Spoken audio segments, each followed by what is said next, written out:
Hello everyone and welcome to the channel. In this video, I will show you exactly how to use the balance sheet report in Quickbooks Online. Open Quickbooks Online on your computer or mobile device. Look for the Reports tab at the top of the page and click on it. It is usually located in the navigation menu. Once you are in the Report section, scroll down or use the search bar to find the balance sheet report. Click on it to open.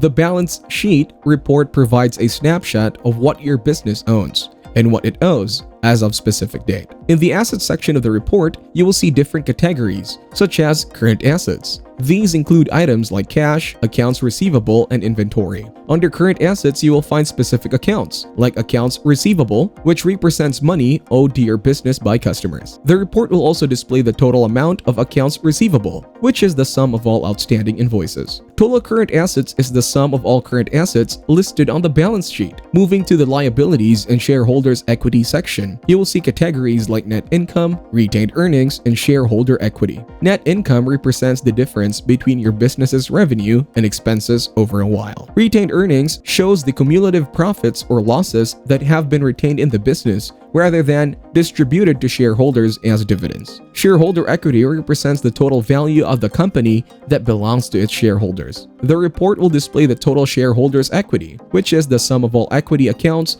listed on the balance sheet. Lastly, total liabilities and equity is the sum of all liabilities and equity accounts, showing the total value of what the business owes and owns. Thank you everyone for watching. Hope you got some value. Make sure to like the video and subscribe to our channel. Leave a comment down below. See you in the next one.